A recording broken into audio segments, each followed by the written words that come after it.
Lieutenant General SK Gadeock, Mrs. Sonalika Gadeock, our former headmaster, Mr. Vijay Bhatnagar, Mrs. Meera Bhatnagar, Laurentians, members of the staff, guests. Today is an exciting evening, and I'm sure you're all going to take back something very precious and very valuable. It is a singular honor for me and our Dale at Lovedale to have amidst us Lieutenant General Sunil Kumar Gadeock, Ati Vishisht Seva Medal, the Commandant and Head of the Defence Services Staff College in Wellington. Also present is his charming wife, Mrs. Sonalika Gadeock, and here we all are together on a rather nippy evening. I must confess that we are honored to have the General present with all of us in this large hall.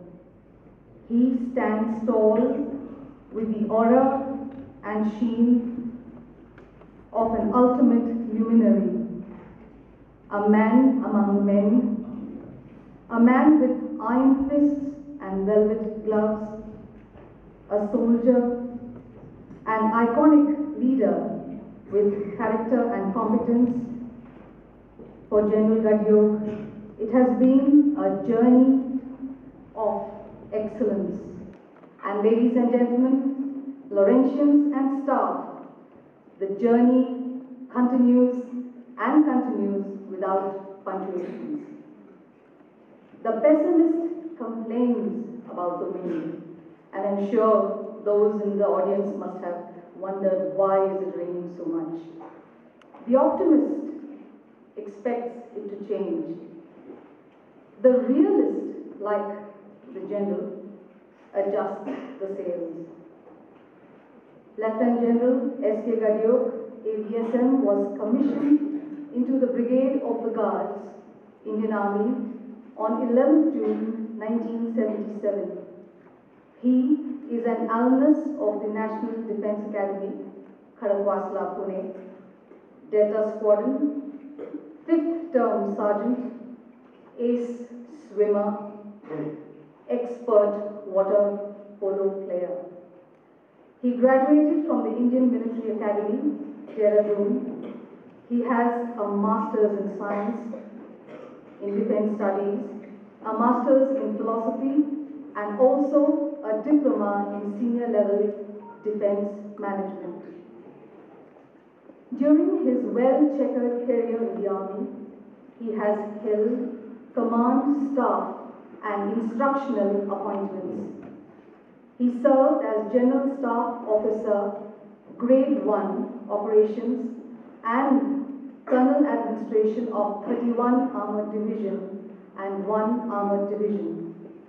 He had the distinction to raise military operations 3BMO in the integrated headquarters of the Ministry of Defence. He served a short tenure as Brigadier Quartermaster, Headquarters 3 Corps at Nagaland in the northeastern sector. He has also been the youngest aide-de-camp to the President of India at the Rashtrapati Bhavan, having served 2 presidents, Dr. Neelam Sanjeeva Reddy and Dr. Gyani Zail Singh. He was specially selected by the DGMT Army Headquarters as the Adjutant of the National Defence Academy, Kadakwasla, Pune. He was decorated with the Ati Vishisht Seva Medal for his distinctive creation of infrastructural assets during the command of 9 Infantry Division, 2 Chief of Army Staff Commendation Cards, 1 Commendation Card from the Army Commander Eastern Command, and another commendation card from the Army Commander Western Command for his outstanding performance and service. The General Officer has served in numerous sensitive and coveted appointments in various parts of the country. He is an environmentalist by nature and has heralded a new era in the campus of the DSSE Wellington. An outdoor person and also a keen sportsman. The General Officer has been in command of 9 Infantry Division as the GOC for 2 eventful years, symbolizing transformation of the division into an independent battle group with upgraded operational threshold, holistic growth-oriented development for multifaceted progression. The General Officer is happily married to Mrs. Sonalika Gadeock. They have a daughter, Safina, who is a biotechnologist with education and research study in gastroenterology from Australia and New Zealand. Their son, Shafir, is an expert in international business, marketing and finance. Mrs. Sonalika Gadeock is a social worker.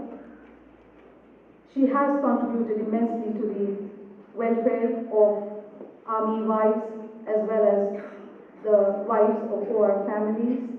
She specializes in psychological counseling. She has special achievements as chairman of ASHA and as the AVA secretary. She was a counselor at the military hospital, Dimapur, and has worked extensively with alcoholic depression syndrome cases. As convener, FWO, the Family Welfare Organization at Khasa and Meerut, she has organized vocational training courses for OR families and has done counseling for all ranks and their families and children. She has worked extensively as a counselor in a multinational corporation as well. Florentians, ladies and gentlemen, before I hand over this evening to the General, I must add that this occasion and his very presence exudes and mirrors the 3 E's, and I shall begin with eloquence, which he will communicate his vision, his values, his excellence in his work, and finally, the elegance of his brilliant life. May I invite Lieutenant General SK Gadeock to address this august gathering.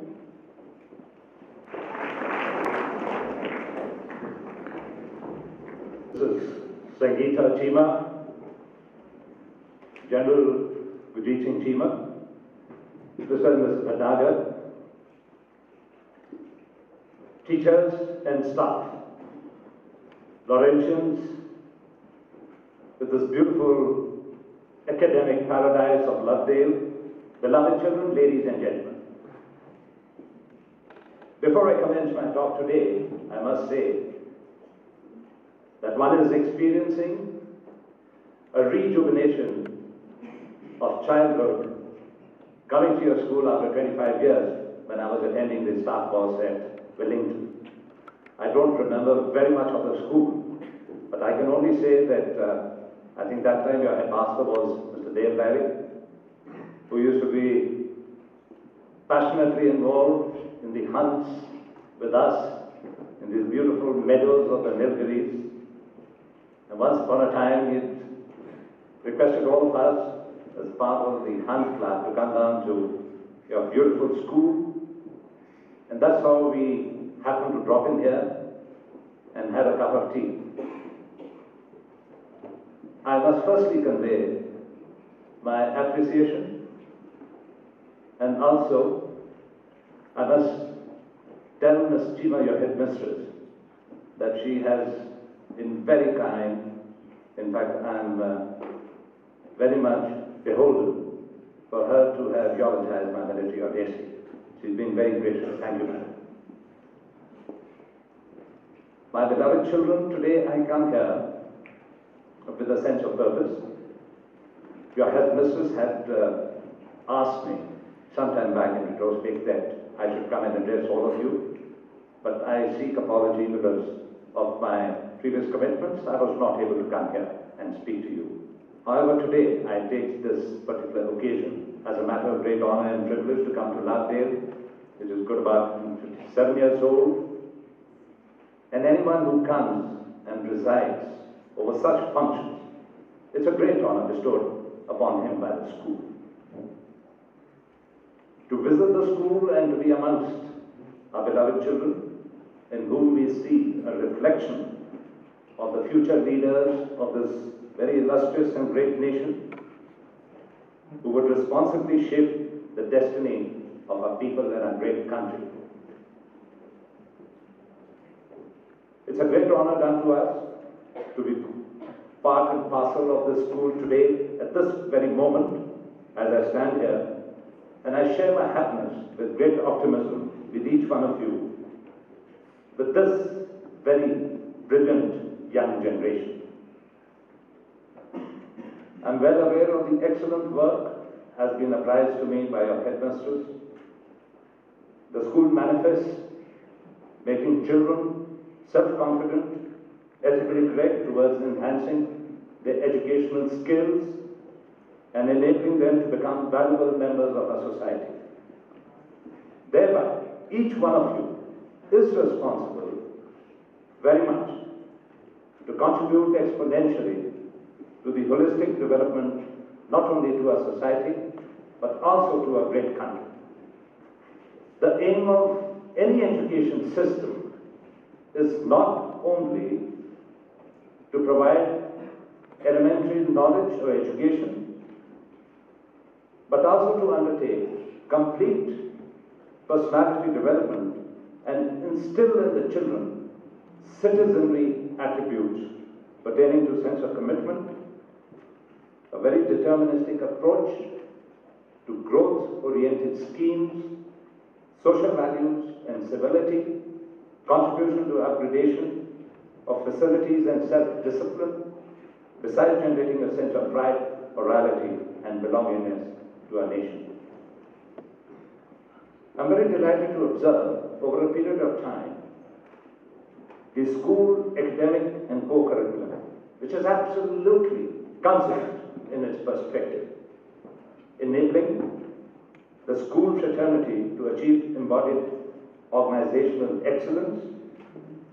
And I'm also heartened that most of our children are doing extremely well in not only their multispectral activities in the school, but I've also learned that they've displayed overwhelming interest to join the Indian Armed Forces of our country.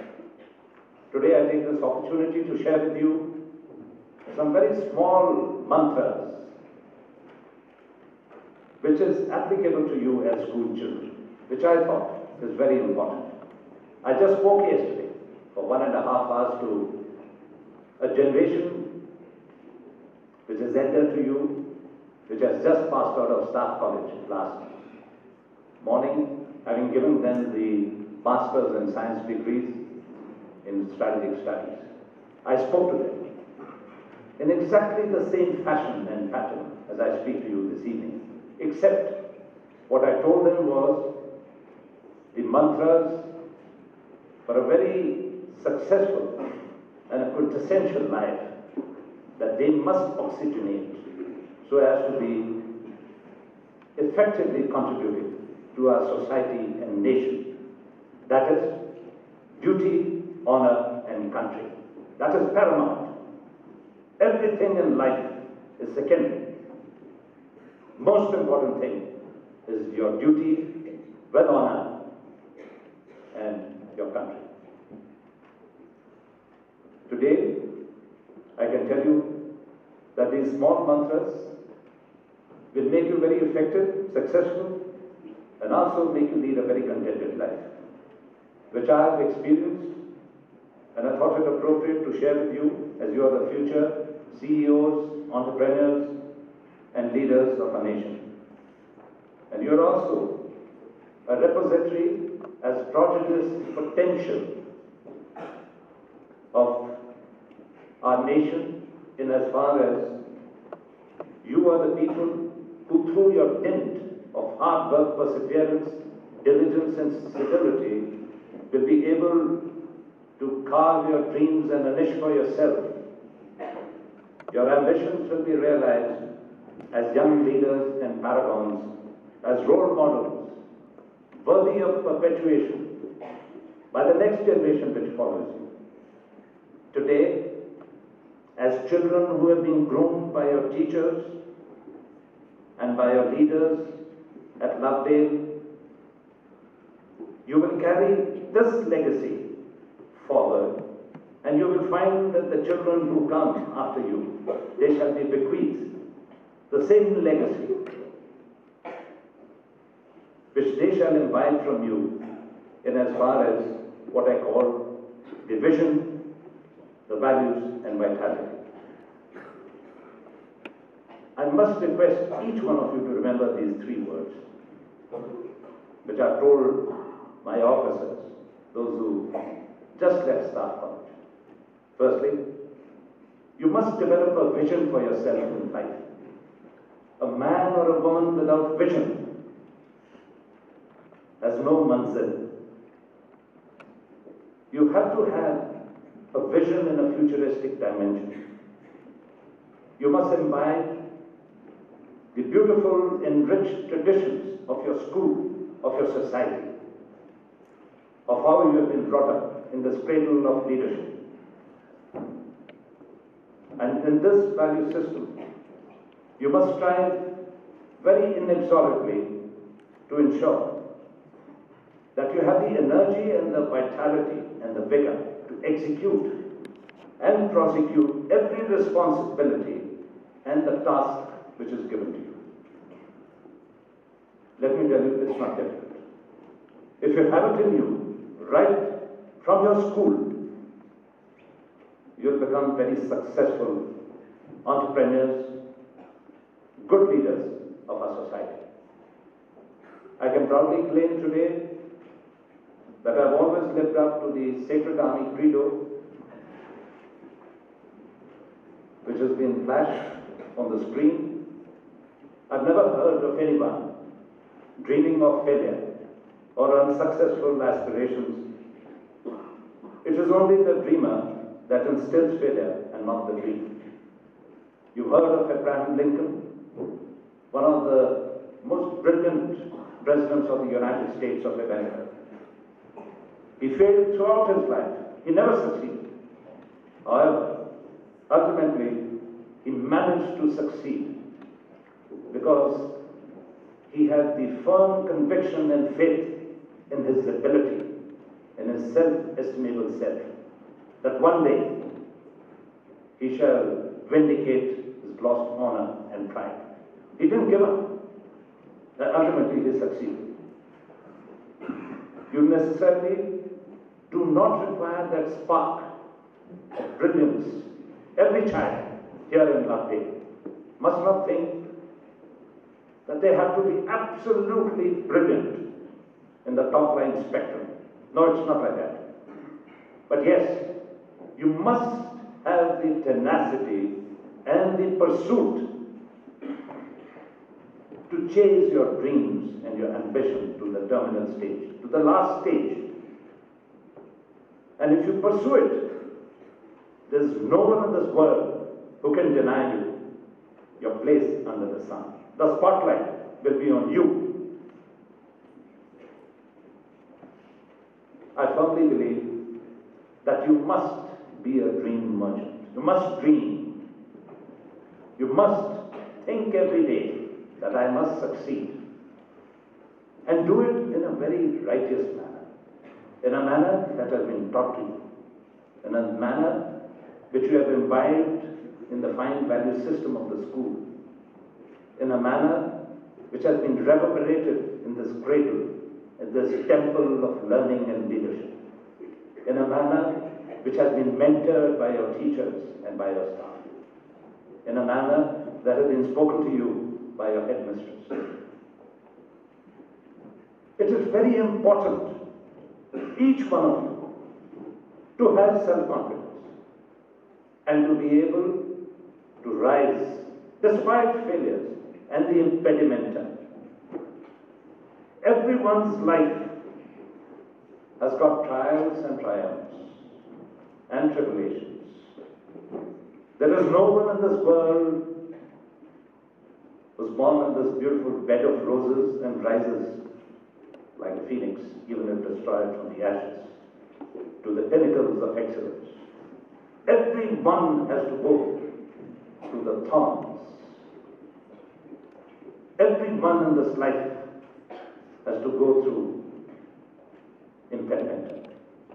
But please remember, only those succeed who do not give up in this marathon. My values, integrated with a deep sense of honor, have always guided me and shaped my priorities and animated responsiveness. They've always served as my beacons and markers to provide the cardinal direction resonating with my dreams, with fervor and flame, with a messianic passion. Certain values I would like to share today with you. I shall go one by one. I hope you are able to comprehend. First is, you must realize appreciation and acknowledgement is very important. Your headmistress just now spoke about and eulogized my military service and my career. It is my bounden duty to appreciate and to acknowledge and to convey my profound appreciation and gratitude to her. It is very important in life. It is to tell that person that you are grateful, and it creates a beautiful spirit, goodwill, a sense of belongingness to that fraternity. It also creates a motivational climate. It's not champagne and flowers all the way in life, but it is very important to give that emotional pat and a hug. If you do it, it creates that bond home and camaraderie, which is very important in life. You must give a pat. You must acknowledge. You must give a shabash to anyone who deserves recognition. Believe in others. It is very important in life to believe in other people. Do not always be suspicious and circumspect.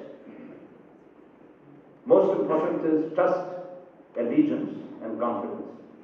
It is the final arbiter of success in life. Belief is contagious. You believe in a person or a community or a fraternity, you will get that much of endearments, love, and affection. They too will exude and reciprocate. But please remember, in life, when I say you trust another person, you certainly must do that, but not blindly. Please be careful, as at the same time, I must also caution you in this. It is good to be your original self, and always remember that with caring and compassion, a habit for personalized care and attention towards all sections of the society and towards your friends and individuals, it must manifest a belongingness and philanthropic grace. You must have the ability to contribute, to share your happiness. You must imbibe affectionate care towards your elders, towards your family members, and towards the organization. You must have veneration and respect. It always manifests your upbringing, your fine values which you have been taught in your school and fine parenting. Commitment and selfless dedication. Commitment reflects loyalty, your upbringing, focused approach, and tenacity. Commitment is a promise which you make to yourself and to the organization. For example, studying in Lovedale, every child must have a sense of commitment to him or herself, to their house, to the school. It is inviolable ethics, always and every time. A firm resolve, resilience, and selfless devotion to work are the provenance of success. And it will always fulfill your dreams. Please remember, if you are 100%, you will always achieve and accomplish your targets and your objectives and your goals of life.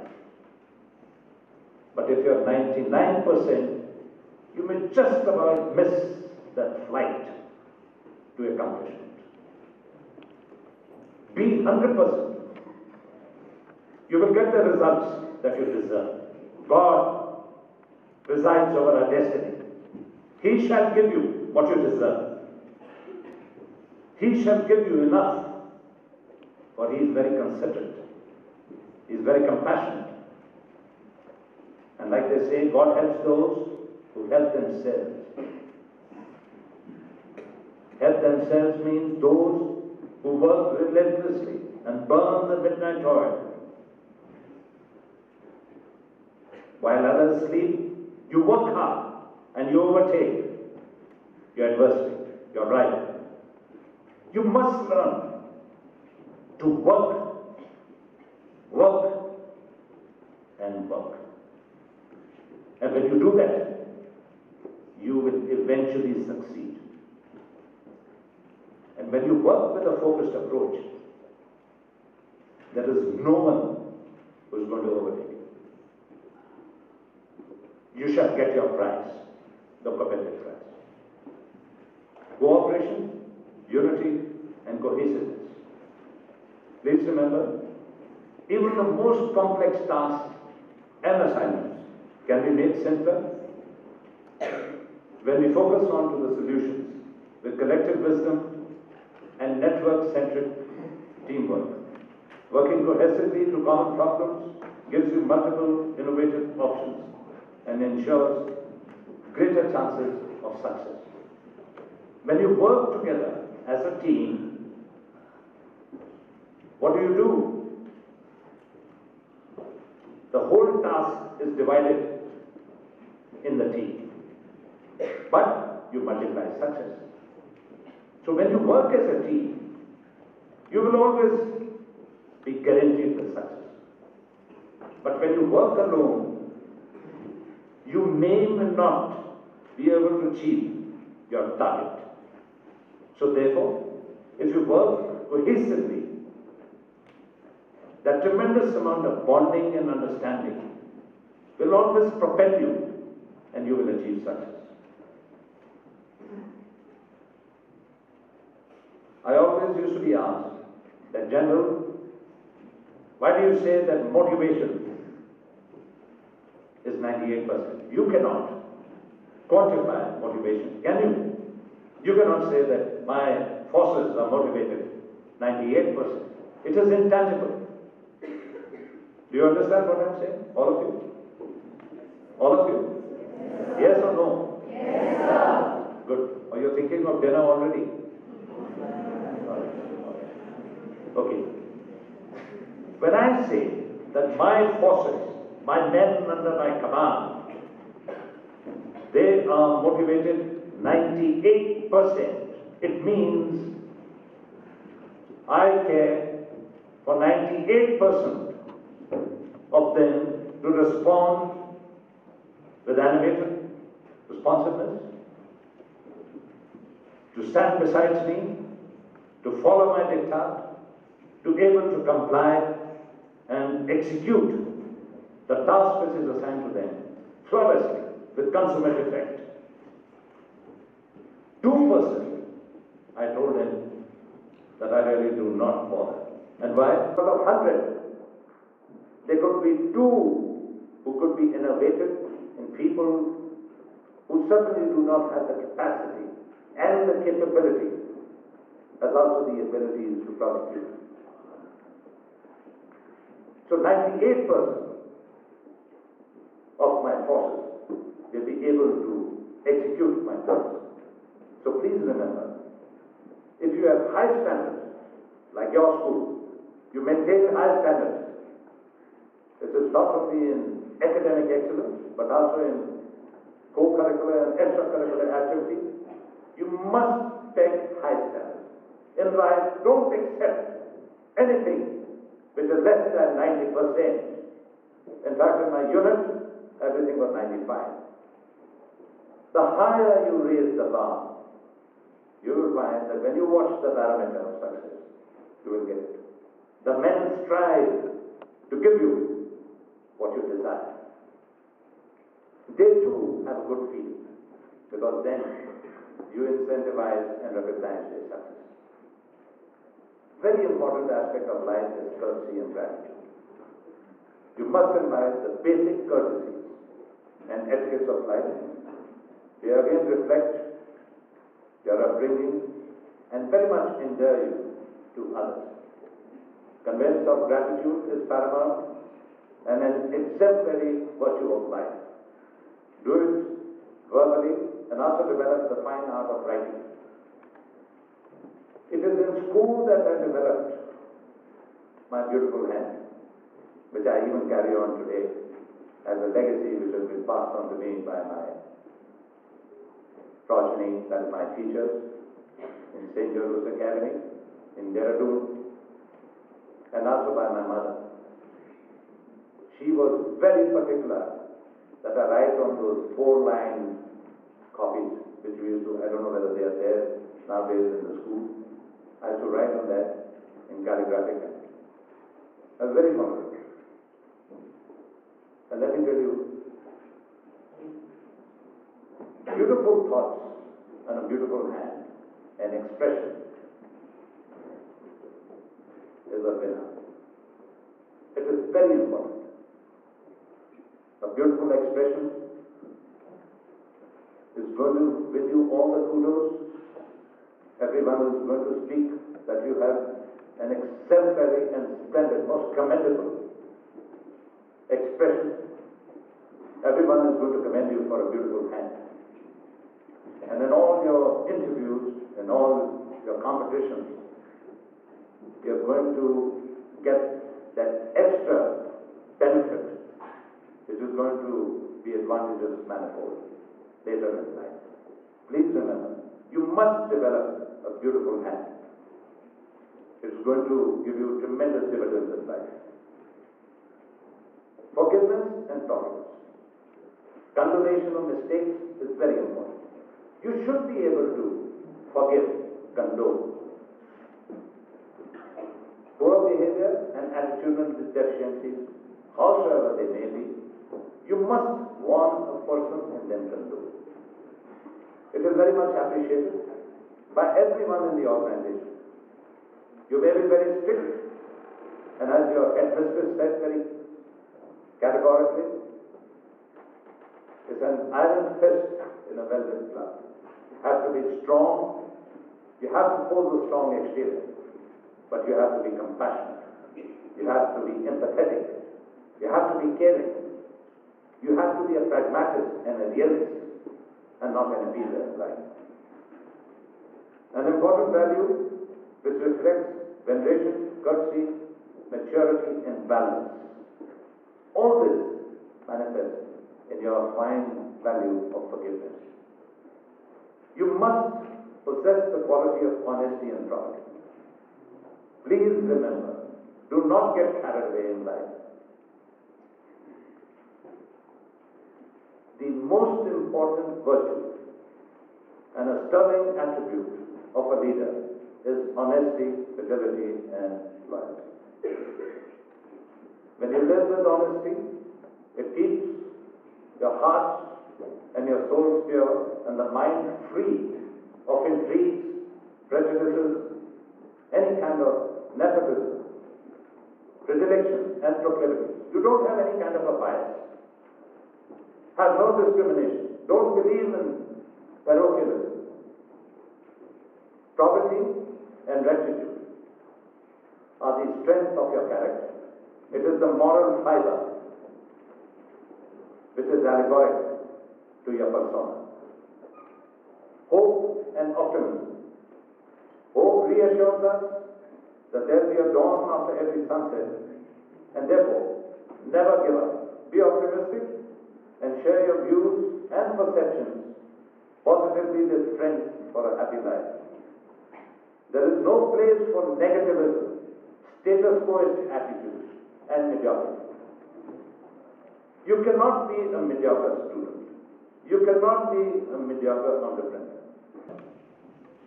If you are a mediocrity, no one will have time for you. And therefore, please strive in life and gain the highest pedestal of excellence. You must remember that when we speak of integrity, it is very important. Integrity not only in your school life, in your profession, in your social upbringing and character, which are unquestionable. Everything is a matter of honor.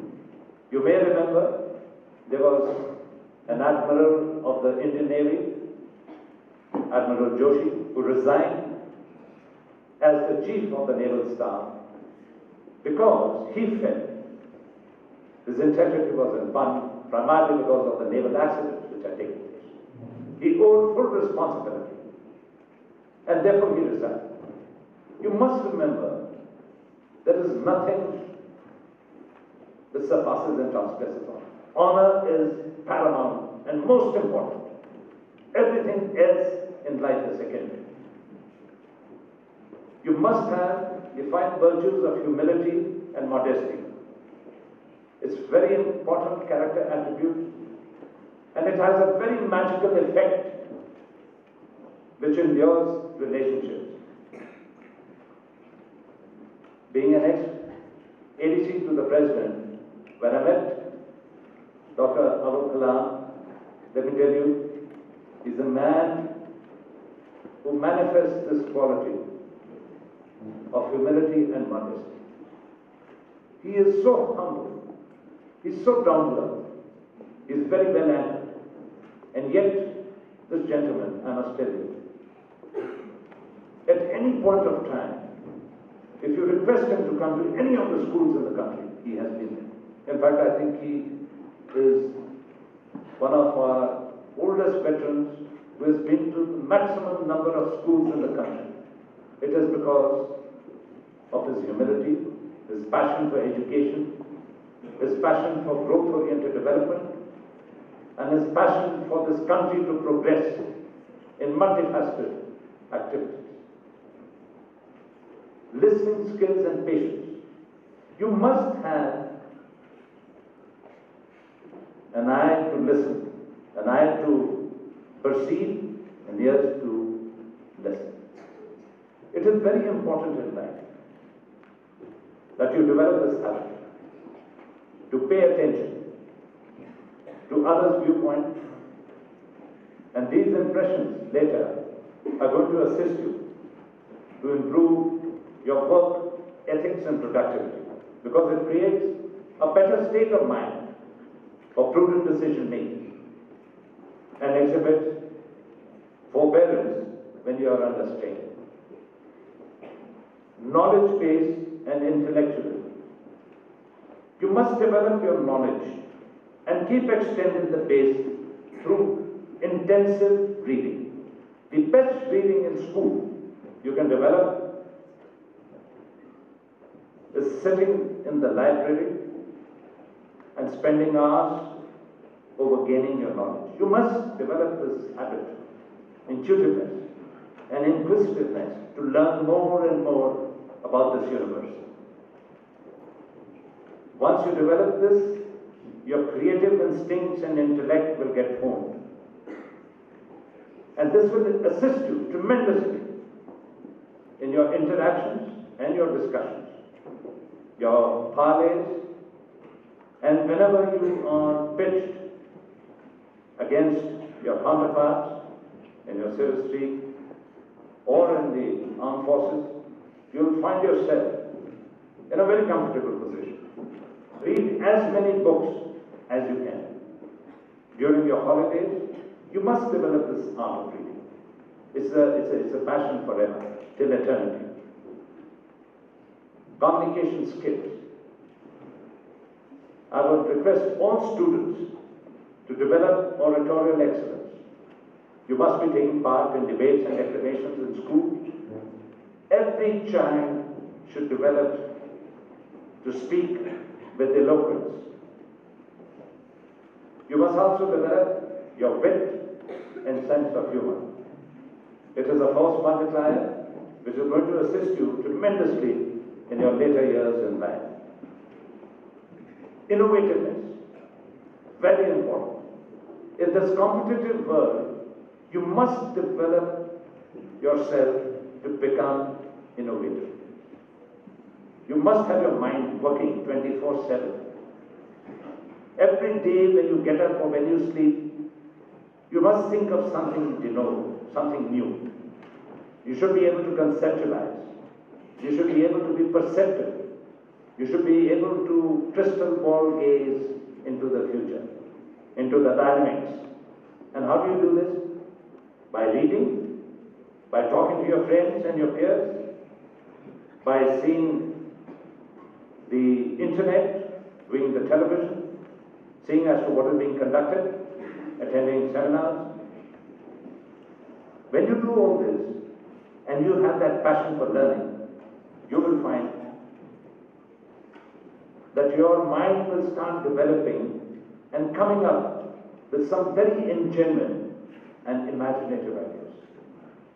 Every man and woman who's your boss would like to have a person working under with a very innovative mind, who's able to tell you that I would like to develop this particular enterprise or the organization into a perfect zero organization, that is quantum leadership. I will not talk about quantum leadership and what it implies. You shall learn about it as you graduate from school. It is very important to become perfect. And once you become perfect, you become perfect. When you tell someone that you have not responded to my letter, your friend will say that, I'm sorry, I didn't have the time. It's not time, it's habit. I have the time in my life to respond to every letter written to me. I have the time in my life to respond to every person who speaks to me. I have the time in my life to acknowledge and recognize the effort of every man, woman, and child. I have the time in my life for my parents, for my wife, for my children, for my profession, for my reading, and all the hobbies and interests that I have developed over a period of time. You have to become a good time manager. And how do you do it? Remember, you must prioritize. If you got 10 things or you got 20 things, you must prioritize. Now how to go about it? Please do not, I repeat, do not waste time sleeping. Do not waste time sleeping. Wake up. Not here. All those who are sleeping will keep sleeping throughout their life. All those who are attentive will gain from the pearls of wisdom. I know you are laughing at the people who are dozing. But it also becomes the responsibility of the friend who is sitting next door to nudge him or her and awaken them so as to imbibe whatever is being spoken of. You must adopt the maximalist approach. You understand what I mean? What is the maximalist approach? You have to go in for maximization. There is something called optimization, there is something called maximization. You must gain maximum. Is that understood? Yes, sir. Yes or not? Yes, sir. Good. In Lovedale, develop the spirit of going in for a maximalist approach. If you do that, everything you will get in a meaningful proportion. You will gain exponentially. Be specific. Make the task specific as possible. And you must develop the resilience. What is the difference between one girl, another girl, a boy, another boy? What is the difference? One person will go right through to meet the objective which has been laid down by your teacher and by your headmistress. The other child will give up halfway. Life is a marathon. Don't give up. You must make sure that till you don't achieve your target, you should never give up. Through very scrupulous, very truthful, and very righteous means. Conducive environment. Create a very good conducive environment. Whether in school, in your dormitory, in your cabin, wherever you are, even at home. Now what do you mean by that? The most sacred place in my house. Can you guess what it is? What is it? Sorry?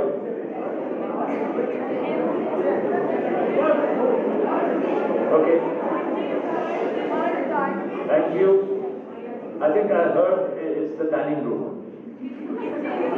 All right. Okay. Thank you. So that was only meant in lightheartedness.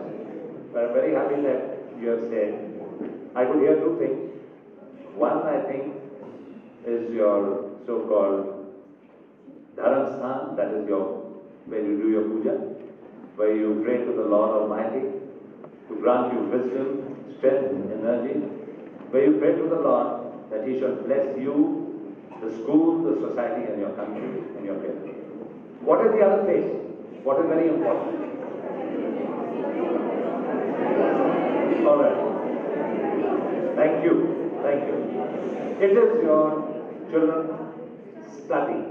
There is something called your study, your desk, your private study, where you must sit and devote maximum time. It is very important for each of you to sit in your study, be focused, apply yourself, whether in the afternoon, in the evening, or after dinner, before your lights off. You must make sure your study is the most sacred place, where you sit, and later in life, you will be having the internet in your study, you'll be having your books, you'll be having your racks, you'll be having all the paraphernalia and the wherewithal. Every resource is going to be with you to ensure that whatever you're writing, whatever you're researching, whatever you're analyzing is assisted by the informatics. You have the internet. You have everything possible to assist you in streamlining your mind, your focus towards attaining your objective in that time spectrum. Establish a routine, very important. We are creatures of habit. It's better to have a balanced routine to improve your concentration and create and achieve physiological and psychological, both the atmospherics for a very happy life. And please remember that if you have a balanced routine like you have in your school, you will gain, you will prosper, you will flourish. You will come out with flying colors, commendably.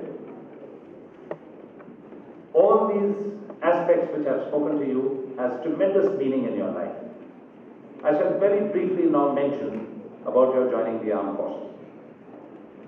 There must be a sizable number amongst you who must be very impressed to join this finest profession of guts, honor and glory, where the honor code, ethics and principle are a way of life. Also, many of your military parentage would have a magical effect on your psyche for future prospective careers in your lives. Let me tell you, monetarily, the services are very well off after the 6th Pay Commission, and now the children must know that the 7th Pay Commission is going to be put across the board to the Parliament, and it's going to be ratified, and by 1st of January 2016, it will be implemented. That means that every service, government and otherwise, would be benefited by the 7th Pay Commission. We have adequate salaries by which we can lead very honorable lives.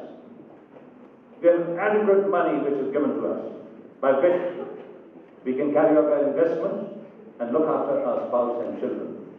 We can educate them in the best of schools in the country.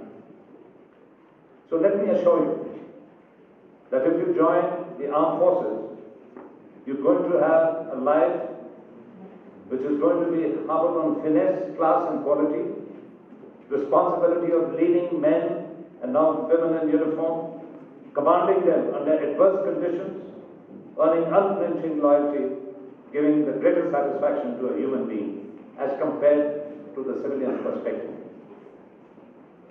Few issues which I think are flash. Firstly is your professional advancement. Very, very satisfying. You have tremendous satisfaction in commanding men in uniform. It is a great feeling, whether you're on the frontiers of the country or you're in peacetime.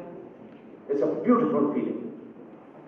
That passion with which the men die for you because of your fine leadership attributes, because of your fine command and control, it is something which you cannot experience anywhere in life.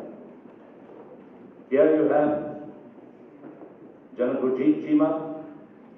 I'm sure he would be speaking to you sometime, very informally. You must ask him as to how much is involved with his forces and how does he imbue them, motivate them towards overall excellence. It's a great feeling. Job satisfaction and security. Tremendous amount of job satisfaction. 100% security. There is no one in the forces who is trepidated or who gets time because of security. It is guaranteed 100%. Economic stability. There is just no reason to have any angst, any kind of anxieties or concern. Every month, your money is deposited into your account. Whether you're serving overseas in foreign assignments, whether you're on the borders and frontiers, in the glaciated areas, in the deserts or in the impenetrable jungles of the country, irrespective, your spouse will get that fantastic package which you earn in the forces. Social status and quality of life. You go anywhere, you have your social status as a military man. You may be pitched, you may be commingling with the parliamentarians, with cabinet ministers, with the prime minister, and the creme de la creme of the country. You may be meeting the foreign heads of state and plenipotentiaries, irrespective. You have your blue chip of professional competence as a military man. You have that excellent quintessence which no one in the civil perspective will be able to fathom, will be able to realize. You are equal. It is all dependent as to how you conduct yourself, with how much of dignity and pride. And please remember that a man or a woman in uniform is respected everywhere.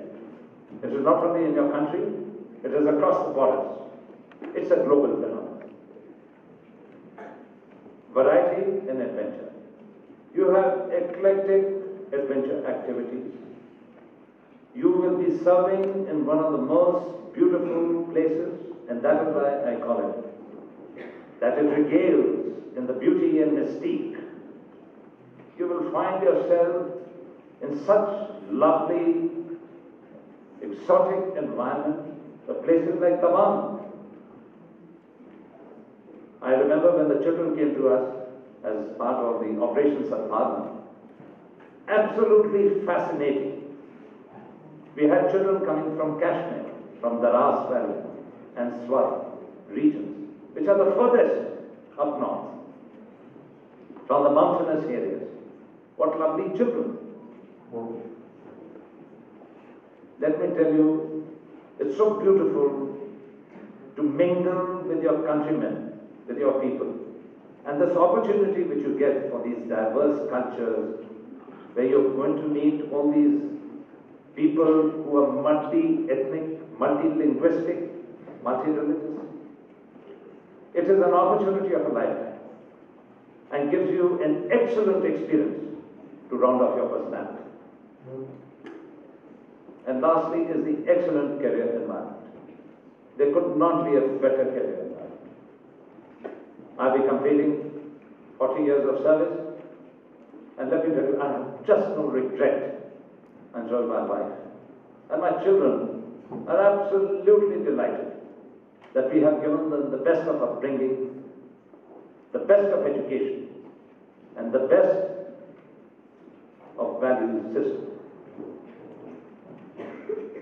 It's a beautiful, secure life up to the age of 60. And each one of you, I'm sure, with the kind of upbringing and the educational and value system you have in Lovedale, is going to succeed. There is no failure amongst you. Each one of you must take a pledge that I shall succeed. I will not be a failure. I will not look back. I will look to the front with optimism and sense of accomplishment. For all those who have a passion for living with flavor and inclined to join the armed forces, there is only enchantment and enchanting times ahead. As I come to the end of my talk just now, I once again compliment your headmistress, who is an eminent educationist. She has very impeccable credentials, an epitome of an academician and a thoroughbred lady. You're very fortunate to have her as an iron lady who is steering the destiny of the children to success and great happiness, and also shaping the contours of destiny.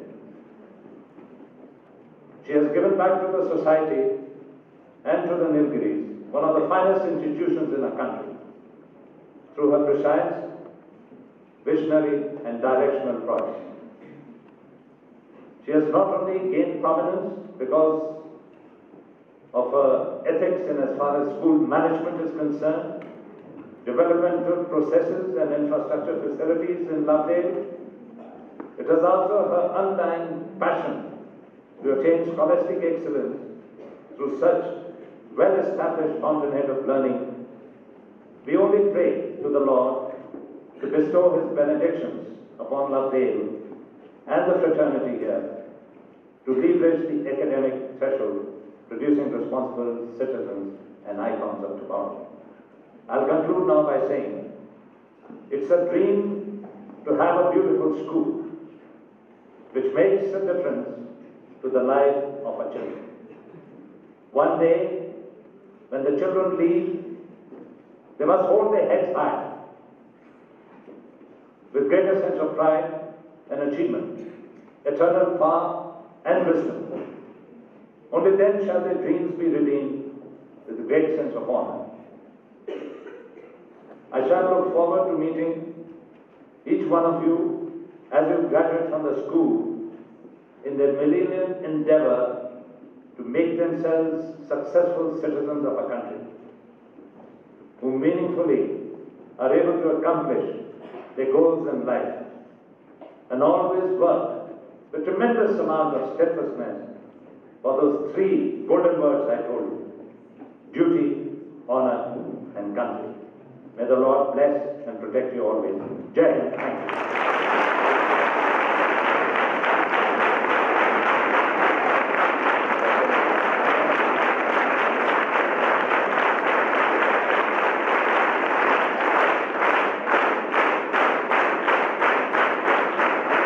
Request all of you, anyone who's got any questions, I will gladly take it on. Understand. To be successful, one must learn to work, work, and work. Don't you believe that all work and no play makes Jack a dull boy? Good. Please remember the perspective. You must understand. When you're given a particular task, it was task-oriented, what I meant. I do not intend to say that you should only work and forget about your hobbies and interests, which I have spoken about. You should be able to have a very balanced life, a balanced routine. Not only in school, also thereafter, while you're doing your graduation and your post-graduation, and later in life, when you're pursuing your ambition in life, being in the armed forces, or you're a young entrepreneur, must have a balanced routine. And what is a balanced routine? Should I tell you? I can share with you. Balanced routine, children. You must always remember what your parents have done. That is, never forget the Almighty. He presides over our destiny. Your headmistress presides over your academic destiny, your well-being in school. But the Lord, He presides over our destiny. You must remember and indulge in acts. Do that in the morning. You must exercise. That is, your physiological prowess, your fitness, very important. Like you have your sports and games activities. After that, pursue your academic excellence. Once again after that, you must devote some time to your rest. And then, once again, get on to your fitness and games and sports and pastime activities. Now you see, throughout the day, after which, once again you have your study period, I'm sure, like we have it in our schools. And even all the officers, they study here in Staff College. Why do you think we have the Staff College in Nilgiris? We could have had it in a cosmopolis or a metropolis. It is primarily because the tranquility and the serenity of the environment instills in a person to concentrate on achieving academic excellence. Therefore, in a day, you will find that as you are growing, and even thereafter, you must have this passion to be able to be fitness-oriented, as well as you should be able to indulge in sports and pastime. That is, pursue your hobbies. Sports doesn't mean really getting on to troop games, that is troop activity. You can play your squash, you can play your tennis, you can play your golf, or you can... But something by which it produces a very stress-free environment. All right? Good. Yes.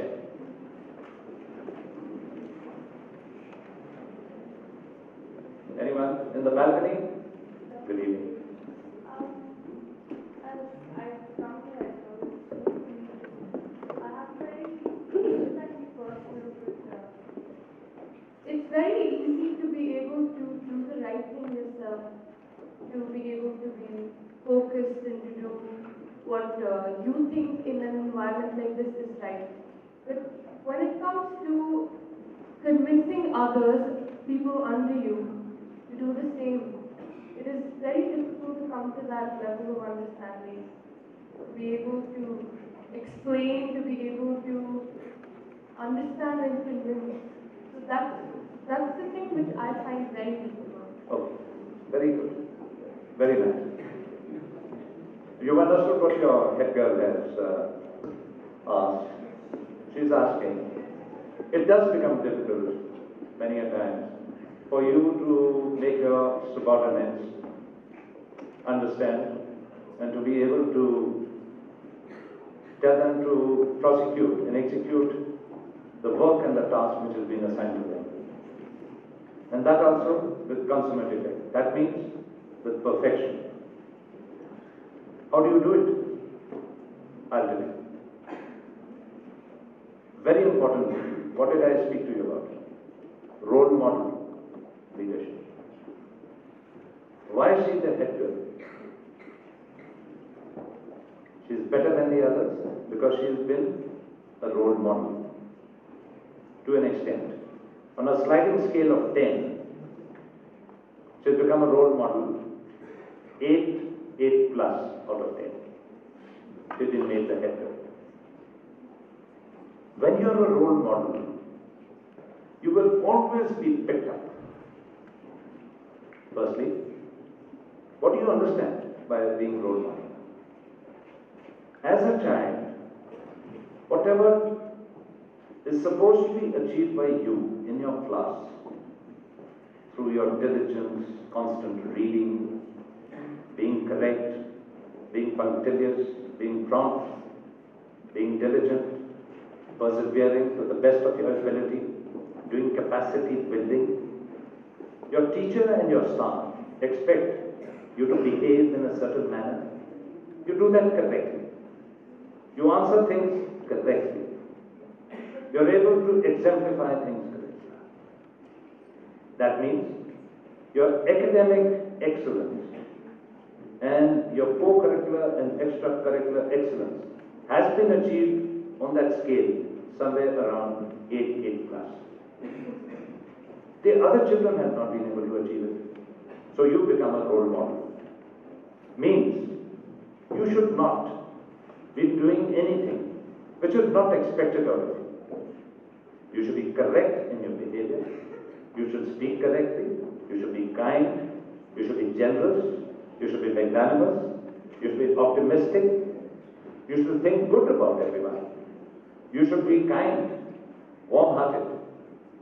And at every possible moment of time, you should give a helping hand to your colleague and to your peer and subordinate. You become a role model. And likewise in life, when you give a task to your subordinate, you must explain the subordinate what has got to be done. When you explain in detail, that person must be able to comprehend and understand what has been told. And when you say that, all right, have you been able to understand? This is what I would like you to achieve. So please execute your task the way I've told you. Go in an axiomatic form, in a sequence. If you have covered the issue in detail, there is, I think, no question of a person going wrong. Everyone likes to imbibe the fine qualities of a role model leader. He or she will respond to you immediately. Even if they don't, you must make sure that whatever you have asked that person to perform, X or Y, to perform to a certain state of excellence, you must be able to achieve that. You must be able to guide them. And if they are not able to get it during the rehearsal of that event, or whatever you have ordered that person to do in as far as the task or assignment, you must be able to guide that person. Not only you, you have your mentors, you have your staff over you. You must tell them to assist you in execution of that particular task.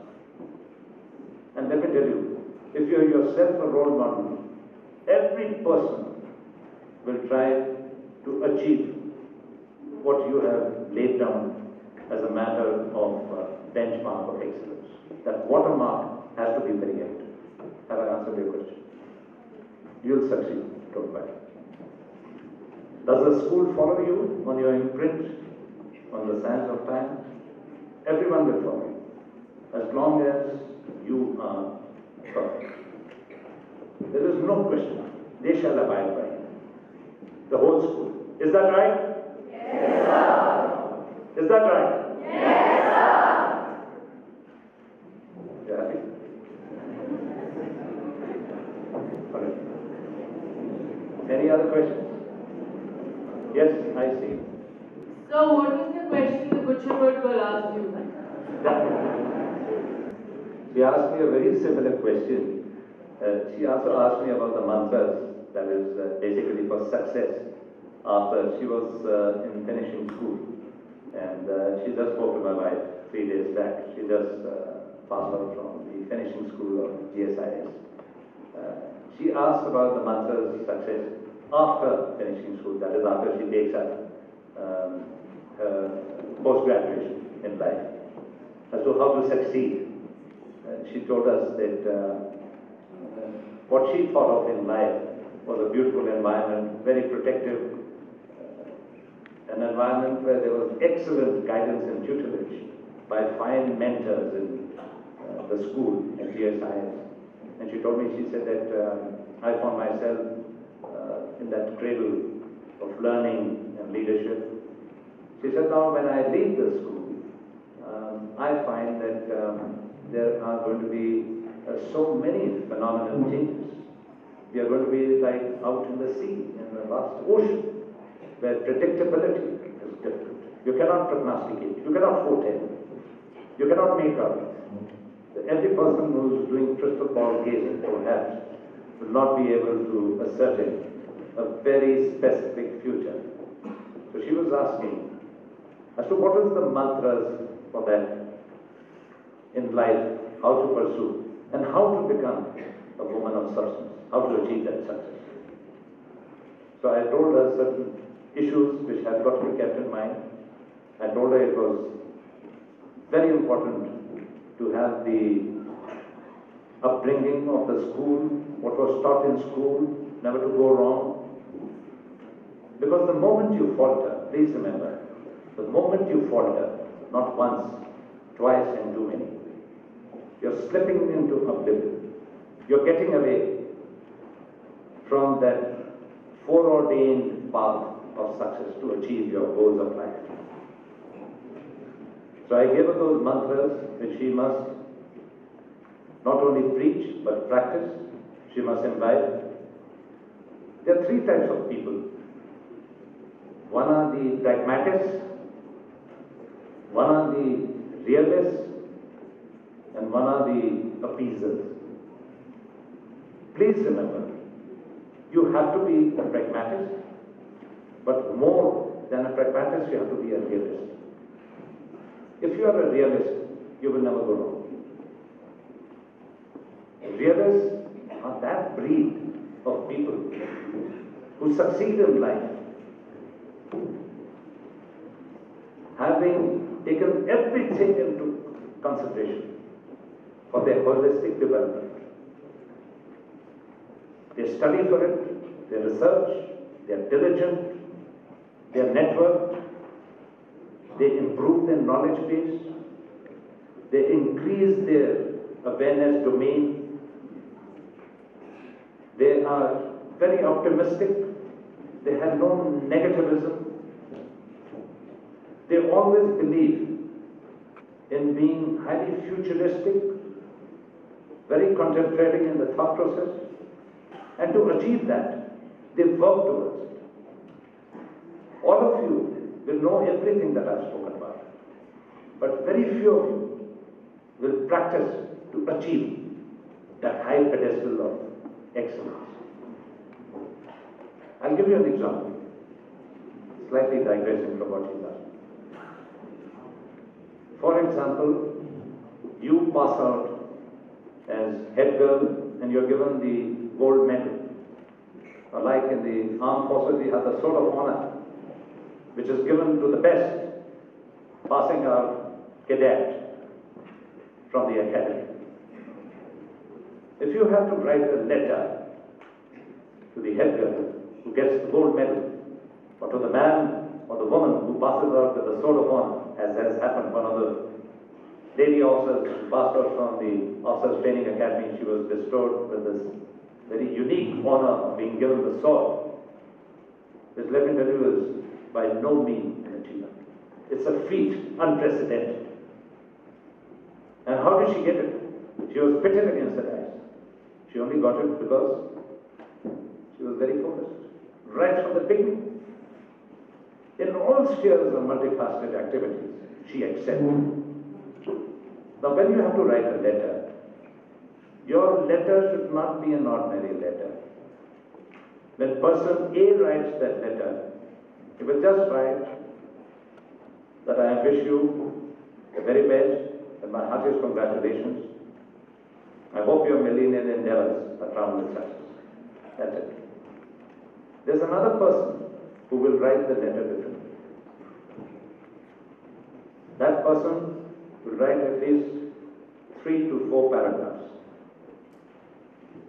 Firstly, commending on her diligence and her capability, her background. Will also make a mention as to how competent she was to achieve this brilliance. And if you have to achieve, children, multifaceted resplendence in life, you must make sure that you are very thorough with your writing and your expression. A person will also mention in that as to how good she was in achieving that benchmark. A person will also write as to what is expected out of her in her future endeavors. Everything that you achieve in this so-called monument of learning, temple of learning, it has to be written so that a person preserves that letter for life.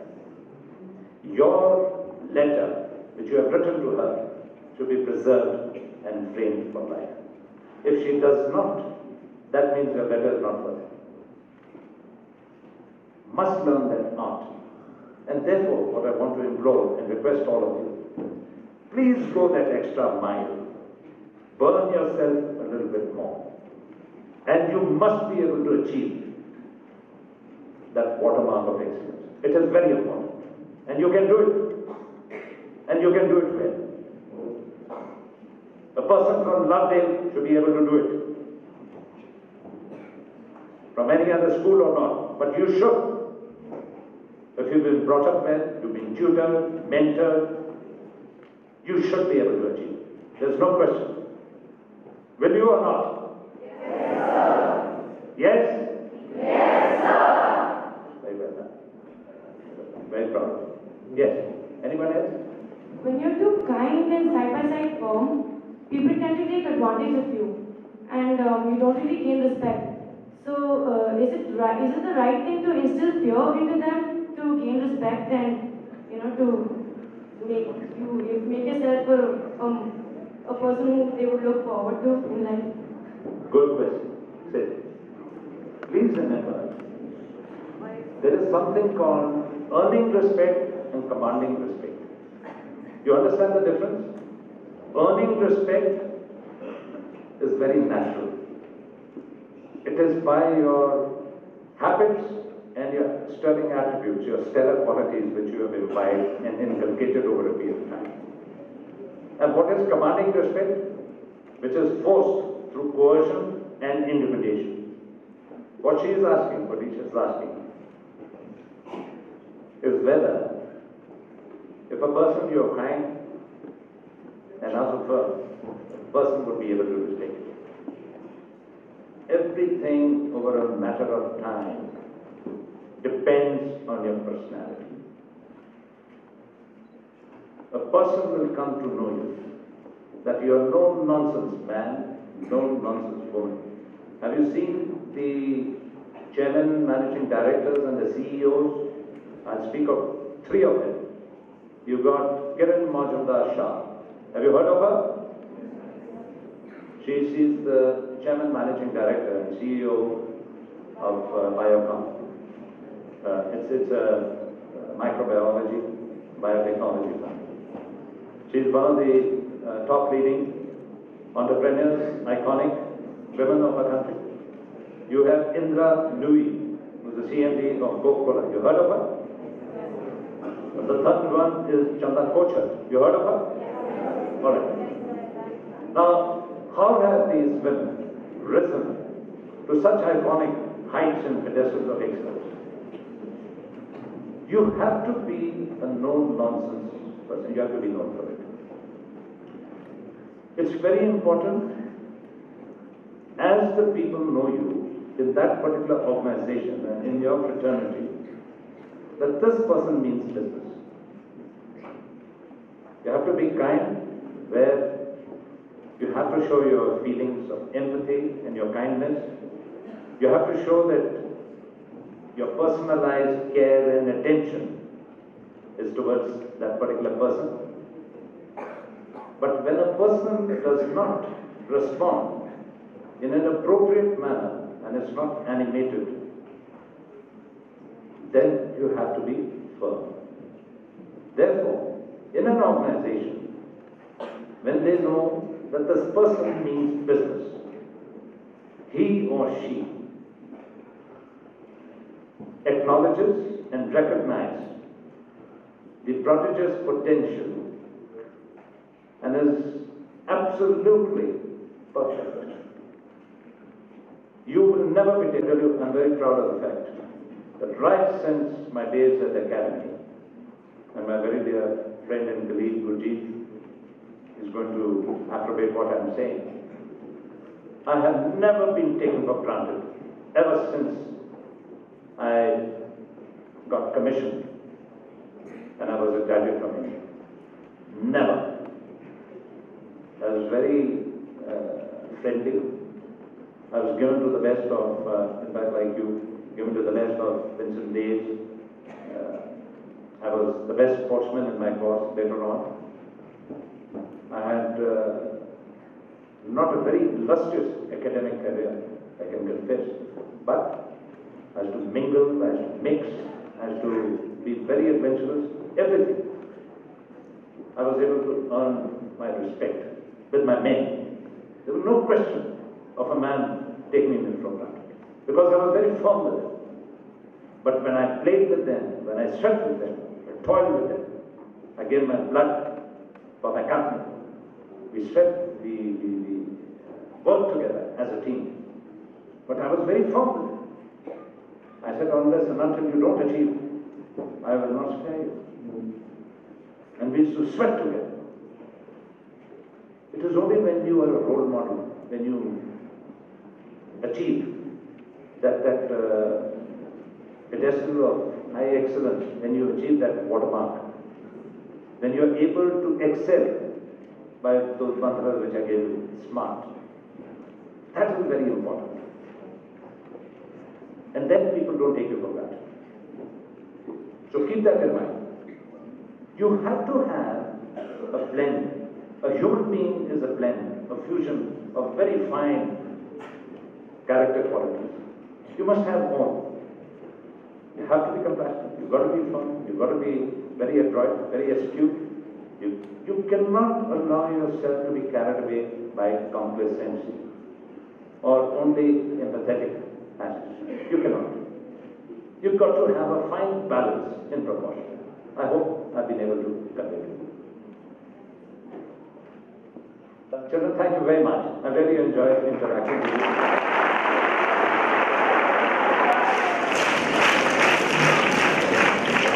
Now present the memento to the school.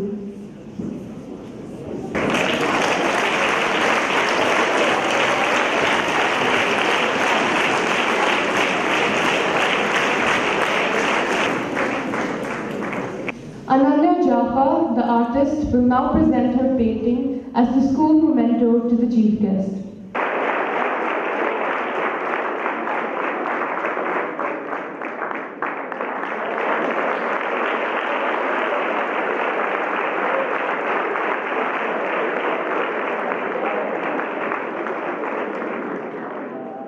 I would now request the headmistress to present the memento to the chief guest.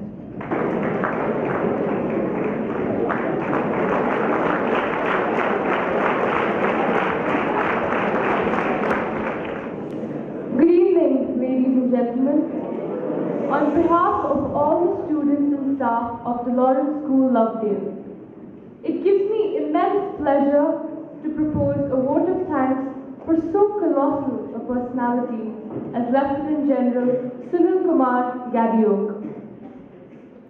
Some men and women are created to be heard.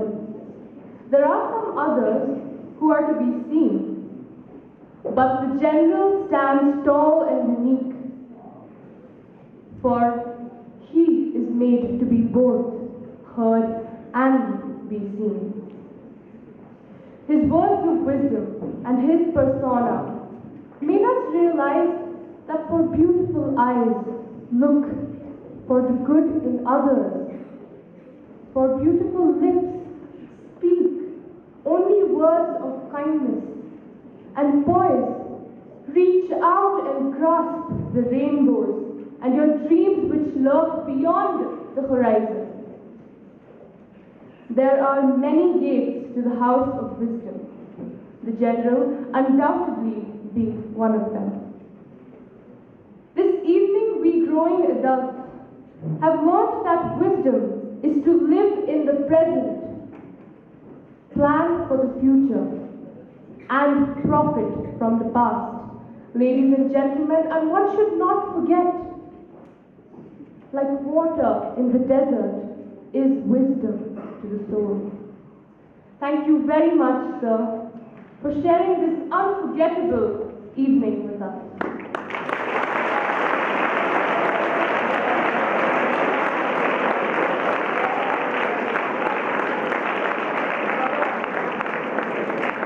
My vote of thanks would be incomplete if I failed to graciously and sincerely thank Mrs. Gadeock, who was, is, and shall forever be the inspiring force for this man of steel, who still finds solace in the trees, in the sea, in the air, in the flowers, in the misty hills, and in life itself.